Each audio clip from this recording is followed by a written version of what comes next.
بسم اللہ الرحمن الرحیم۔ مختصر القدوری کا 10واں باب ہے، کتاب البیوع، چھٹی فصل ہے، باب الاقالہ، سبق نمبر 19 میں خوش آمدید۔ آج کے سبق کے اندر ہم اقالہ یعنی مبیع کو واپس کرنے کے احکام و مسائل پڑھیں گے۔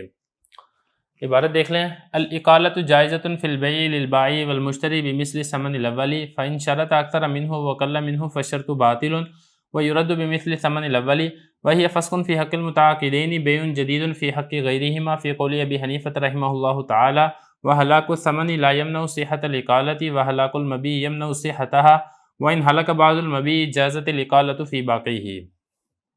ترجمہ دیکھ لیں، اور اقالہ یعنی واپس کرنا جائز ہے بیع میں بائع کے لیے بھی اور مشتری کے لیے بھی ثمن اول کی مثل کے ساتھ، اور اگر شرط لگائی ثمن اول سے زیادہ کی یا اس سے کم کی تو یہ شرط باطل ہے اور واپس کیا جائے گا ثمن اول کی مثل سے، اور یہ فسخ ہے متعاقدین کے حق میں اور بیع جدید ہے ان دونوں کے غیر کے حق میں امام صاحب رحمۃ اللہ علیہ کے قول کے مطابق۔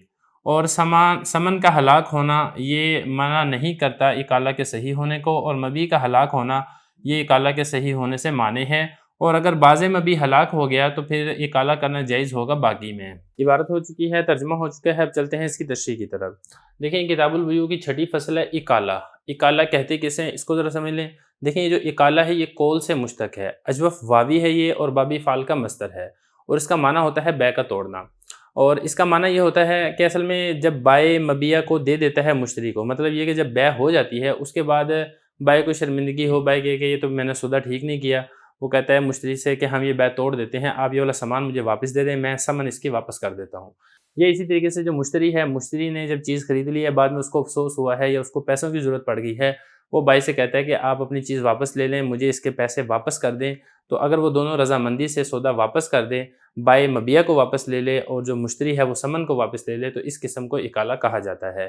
اقالہ یہ بہت اچھی چیز ہے۔ نبی کریم صلی اللہ علیہ وسلم نے ارشاد فرمایا، من اقال مسلما اقالہ اللہ عثرتہ، کہ جس نے کسی مسلمان سے اقالہ کیا تو اللہ تعالیٰ اس کے گناہوں کو معاف کرے گا۔ تو مطلب یہ ہے کہ مشتری اگر اقالہ کرنا چاہتا ہے تو بائع اقالہ کر لے، اللہ تعالیٰ اس کے گناہوں کو معاف کر دے گا، یا بائع اگر اقالہ کرنا چاہتا ہے تو مشتری اس کے اوپر راضی ہو جائے اور مبیع واپس کر کے ثمن واپس لے لے تو اللہ تعالیٰ مشتری کے گناہوں کو معاف کر دے گا۔ اب ذرا عبارت دیکھ لیں، پہلا مسئلہ حضرت فرما رہے ہیں کہ اقالہ جائز ہے بیع میں بائع کے لیے بھی اور مشتری کے لیے بھی ثمن اول کی مثل کے ساتھ۔ مطلب یہ کہ سودا ہو چکا ہے، اب سودا ہونے کے بعد بائع یہ چاہتا ہے کہ میری مبیع مجھے واپس مل جائے، تو وہ مشتری سے ڈیمانڈ کرتا ہے، بلکہ ریکویسٹ کرتا ہے کہ آپ کی مہربانی ہے، آپ یہ مبیع واپس کر دیں اور آپ اپنی ثمن واپس لے لیں، اور مشتری راضی ہو جاتا ہے۔ تو یہاں پہ دیکھیں اقالہ کرنا چاہ رہا ہے بائع، تو تب بھی درست ہے۔ یا اسی طریقے سے مشتری نے خرید لی ہے، بعد میں مشتری کو پیسوں کی ضرورت پڑ گئی ہے، یا مشتری بعد میں مطمئن نہیں ہوتا ہے پروڈکٹ سے، وہ چاہتا ہے کہ یہ میری پروڈکٹ واپس ہو جائے اور مجھے میرے پیسے واپس مل جائیں، تو خلاصہ یہ ہے کہ بائع اقالہ کرنا چاہے تب بھی درست ہے، مشتری اقالہ کرنا چاہے تب بھی درست ہے۔ لیکن اس میں شرط یہ ہے کہ ثمن اول کی مثل کے اوپر ہی اقالہ ہوگا۔ مطلب یہ کہ جو سودا ہوا تھا نا، ہم یہ تصور کر لیتے کہ سودا ہوا تھا 5000 روپے میں۔ اب 5000 روپے میں اگر سودا ہوا ہے تو جب یہ سودا واپس ہوگا تو 5000 روپے ہی دینے پڑیں گے، نہ اس سے زیادہ دیے جا سکتے ہیں نہ اس سے کم دیے جا سکتے ہیں۔ اب بالفرض اگر ان میں سے کوئی ایک شرط لگا دیتا ہے زیادہ کی یا کمی کی، مثال کے طور پہ ہم یہ تصور کر لیتے ہیں کہ ایک موبائل بیچا 5000 روپے کا بائع نے، اب مشتری کو پیسوں کی ضرورت ہے، مشتری کہتا ہے کہ بھئی آپ اپنا موبائل واپس لے لیں اور مجھے میرے 5000 دے دیں۔ اب بائع کیا کہتا ہے کہ میں 5000 کا نہیں لوں گا، میں 4000 کا لوں گا۔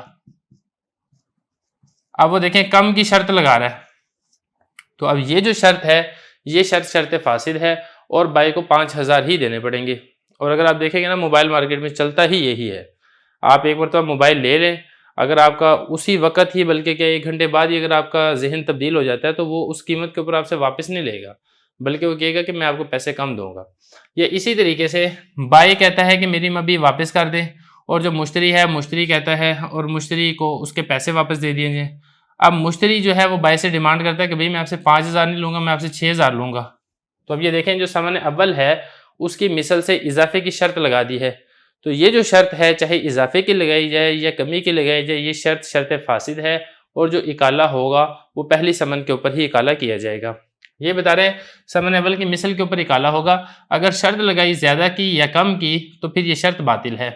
وَيُرَدُّ، اور وہ سودا واپس کیا جائے گا، مبیع واپس کیا جائے گی مثل ثمن اول کے ساتھ، یعنی جو ثمن اول ہے اسی کی مثل کے اوپر ہی یہ سودا واپس ہوگا۔ واہی فسق فی حق المتعاقدین بیع جدید فی حق غیرہما فی قول ابی حنیفہ رحمہ اللہ تعالی۔ اگلا مسئلہ فرما رہے ہیں کہ یہ جو اکالہ ہے یہ متعاقدین کے حق میں فسق ہے۔ متعاقدین سے کون مراد ہے؟ ایک بائع اور دوسرا مشتری۔ ان دونوں کے حق کے اندر یہ بیع جدید نہیں ہے بلکہ پرانی ہی بیع کو فسق کیا جا رہا ہے، کیونکہ اگر یہ بیع جدید ہوتی اور آپ کو معلوم ہے کہ بیع میں اگر شرط فاسد لگا دی جائے تو شرط فاسد سے بیع فاسد ہو جاتی ہے، جبکہ اکالے کی صورت میں ایسا نہیں ہے۔ اکالہ شرط فاسد سے فاسد نہیں ہوتا۔ آپ نے اوپر مثال پڑھ لی ہے کہ اکالہ ہو رہا ہے اور یہ شرط لگا دی گئی ہے زیادہ کی ہے کم کی، تو اب یہ جو شرط ہے شرط فاسد ہے، لیکن اس سے اکالہ فاسد نہیں ہوگا۔ تو جب اکالہ فاسد نہیں ہو رہا ہے شرط فاسد سے، تو اس سے معلوم یہ ہوتا ہے کہ جو اکالہ ہے یہ متعاقدین کے حق میں بیع نہیں ہے بلکہ پہلے ہی بیع کو فسق کیا جا رہا ہے۔ لیکن ان دونوں کے علاوہ کے حق کے اندر یہ بیع جدید ہے، یعنی بائع اور مشتری کے علاوہ کے حق میں یہ بیع جدید ہے امام صاحب رحمۃ اللہ علیہ کے قول میں۔ اب ان دونوں کے علاوہ کے حق میں بیع جدید کیسے ہے؟ دیکھیں اس سے ایک مثال سے بات سمجھ میں آئے گی۔ مثال ہم یہ کر لیتے ہیں کہ زید نے مکان بیچا بکر کو۔ اب یہ دیکھیں زید کا پڑوسی تھا خالد۔ جب زید نے مکان بیچا بکر کو تو اب خالد ہے، خالد کو حق شفع حاصل ہے، وہ شفع کر سکتا ہے، لیکن خالد نے حق شفع استعمال نہیں کیا اور اس مکان کے اوپر شفع نہیں کیا۔ اب یہاں پر دیکھیں جب یہی والا جو سودا تھا واپس ہو گیا، اکالہ ہو گیا، بکر نے مکان واپس کر کے اور اپنی قیمت واپس لے لی، تو اب یہ خالد کے حق میں یہ بیع جدید ہے۔ تو ہم یہ سمجھیں کہ خالد کے حق میں اس مکان کا دوبارہ نئے سرے سے سودا ہوا ہے، تو لہذا خالد اگر اس مکان پہ شفع کرنا چاہے تو شفع کر سکتا ہے۔ یہ خلاصے کے طور پہ بات سمجھیے، باقی انشاءاللہ جب آگے کتاب الشفع آئے گا تو وہاں پہ انشاءاللہ ساری تفصیل سے بات آ جائے گی۔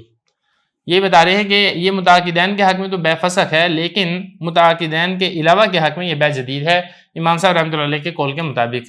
اگلا مسئلہ فرما رہے ہیں کہ اگر سمن ہلاک ہو جائے تو یہ اکالہ کی صحت سے مانع نہیں ہے۔ مطلب اگر سمن وہ استعمال کر چکا ہے، بائع نے بیچی تھی اور 5,000 روپے کے اس نے مثال کے طور پہ اس نے کوئی چیز بیچی ہے، وہ 5,000 اس نے استعمال کر لیے ہیں، تو اس کے باوجود اکالہ ہو سکتا ہے۔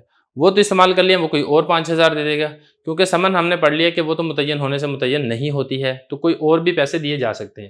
لیکن اگر مبیع ہلاک ہو جاتی ہے تو اکالے کے اندر اصل چیز ہی مبیع ہوتی ہے۔ جب مبیع ہی ہلاک ہو چکی ہے تو پھر واپس کیا کرے گا؟ مثال کے طور پہ ایک بریانی کی پلیٹ منگوائی ہے، اب بریانی کی پلیٹ خرید لی، اب پلیٹ خرید کے بریانی کھا لی ہے، جب بریانی کھا لی ہے مبیع ہلاک ہو گیا، وہ واپس کیا کرے گا؟ اب مبیع واپس نہیں ہو سکتی ہے، تو لہذا اب اس صورت میں اکالہ بھی درست نہیں ہے۔ دیکھیں ذرا، یہ فرما رہے ہیں کہ اگر سمن ہلاک ہو جائے تو یہ اکالہ کے صحیح ہونے سے مانع نہیں ہے، اکالہ پھر بھی درست ہو سکتا ہے، لیکن اگر مبیع ہلاک ہو جاتی ہے تو پھر یہ اکالے کے صحیح ہونے سے مانع ہے، پھر اکالہ درست نہیں ہے۔ جو ہا ضمیر ہے یہ لوٹ رہی ہے اکالے کی طرف۔ وَإِنْ هَلَكَ بَعْضُ الْمَبِيعِ جَازَتِ الْإِقَالَةُ فِي بَاقِهِ، اور اگر بعض مبیع ہلاک ہو گیا، بعض باقی ہے، تو جو باقی ہے اس کو واپس کیا جا سکتا ہے۔ مثال کے طور پہ 1 من چاول خریدے، اب 1 من چاول میں سے 2 کلو تو پکا لیے، اب 2 کلو پکائے ہیں، اس کا ٹیسٹ پسند نہیں آیا، اب مشتری کہتا ہے کہ یہ چاول واپس ہونے چاہیے، مشتری بھائی کو کہتا ہے کہ بھئی آپ کی مہربانی ہے، آپ چاول واپس کر لیں، اور بھائی جو ہے وہ اس کے اوپر راضی ہو جاتا ہے۔ اب 2 کلو تو ہلاک ہو چکی ہیں، باقی 38 کلو باقی ہیں، تو 38 کلو کے اندر اکالہ ہو سکتا ہے۔ 38 کلو کے اعتبار سے جو پیسے بنتے ہیں وہ پھر وہ دے دے گا بھائی، اور وہ جو مبیع ہے وہ واپس لے لے گا۔ یہ بتا رہے ہیں وَإِنْ هَلَكَ بَعْضُ الْمَبِيعِ، اگر بعض مبیع ہلاک ہو گئی ہے تو اکالہ باقی کے اندر جائز اور درست ہے۔ اسی کے ساتھ یہ جو اکالہ والا باب ہے یہ بھی مکمل ہو گیا ہے۔ اب اس کے بعد انشاءاللہ باب المرابحہ والتولیہ پڑھیں گے۔